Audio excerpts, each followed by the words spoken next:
Je te laisse présenter un peu Quest Game Optimizer. Alors, grosso modo, comme on peut le voir ici, c'est un lanceur d'applications hautement customisable qui vient un peu remplacer ce que Meta propose. On peut aller organiser nos applications, les épingler, les mettre en favoris, les désinstaller, les cacher, les regrouper, appliquer des thèmes, des couleurs, etc.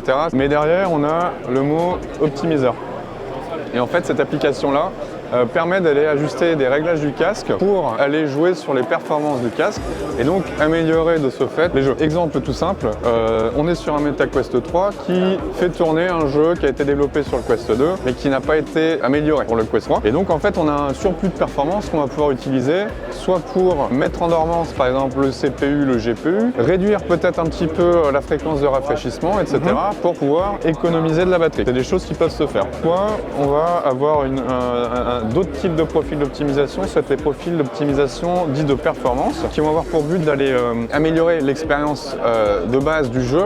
Par exemple, on a des jeux qui rament de base, on en a vu sur le store, malheureusement, Meta autorise des jeux qui introduisent du lag. Et donc, le but de QGO va être d'effacer ces défauts-là pour essayer d'avoir une expérience la plus fluide, la plus smooth possible. Et ce qu'on peut faire aussi, c'est d'aller chercher des performances supplémentaires, c'est-à-dire un jeu qui tournerait par exemple en 90 Hz. Si on a la capacité de le faire, on pourrait monter à 110, 115 Hz, 120 Hz, tout en tenant compte les graphes. les graphes qui sont très importants. C'est-à-dire que tous les profils qu'on va faire sur QGO sont des profils d'optimisation qui sont basés donc sur des jeux auxquels on va jouer de A à Z. D'accord. En fait, on va commencer le jeu et puis on va aller jusqu'au boss final pour être sûr que notre profil il soit stable tout le long du jeu. Okay. Et voilà, le but c'est pas de détériorer l'expérience des joueurs, c'est quand même d'avoir une image qui sera meilleure ou une fluidité encore plus importante ou consommer moins tout en étant sur une expérience améliorée. Une expérience améliorée en fait dans tous les sens. Et donc la partie la plus intéressante, je dirais, pour les joueurs actuellement, de la différence en vidéo, c'est la partie amélioration de la qualité visuelle.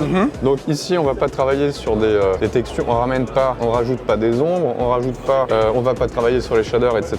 Mais par exemple, on voit que Batman qui est déjà un gros jeu sur Quest 3, on arrive à l'améliorer. Mais là, par exemple, on est sur le home, vous savez l'environnement qu'on a, et là, c'est ce qu'on a réellement nous en visu, et ça, c'est ce que QGO permet. Donc en réalité, comme ici, on va voir que la ville de Venise devient beaucoup plus nette, avec beaucoup moins brouillon. Là, on est sur Metro Awakening, et donc derrière QGO, il y a, alors le tableau n'est plus à jour, on est à plus de 110 000 utilisateurs dans le monde. D'accord.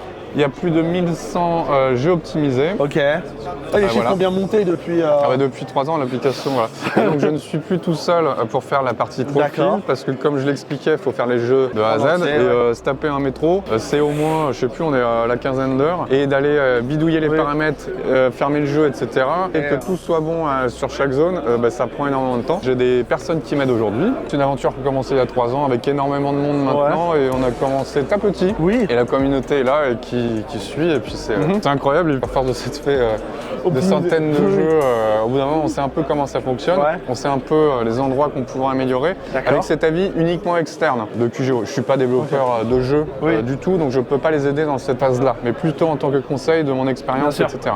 Mais je pense que pour le moment, tu te concentres sur le Quest et alors je me concentre sur Horizon OS. Ok. C'est-à-dire que, alors je sais plus où est-ce qu'ils en sont là-dessus, mais Meta a fait en sorte qu'Horizon OS soit puisse y avoir d'autres collaborations avec d'autres casques. Alors je vais peut-être me tromper, mais je crois que Asus, oui, j'avais entendu aussi Asus, pourrait vouloir faire tourner Horizon OS. Et donc dans ces cas-là, QGO pourrait être compatible. Alors j'imagine, on sait comment les mises à jour sortent sur Meta, mais je pense que dès que le casque sort, je l'achète et puis il n'y a peut-être pas grand-chose à faire pour porter l'application dessus. Donc tout casque qui sortirait avec Meta Horizon OS serait sur le papier, plus ou moins. Sur le papier, ouais. Ok. Ouais.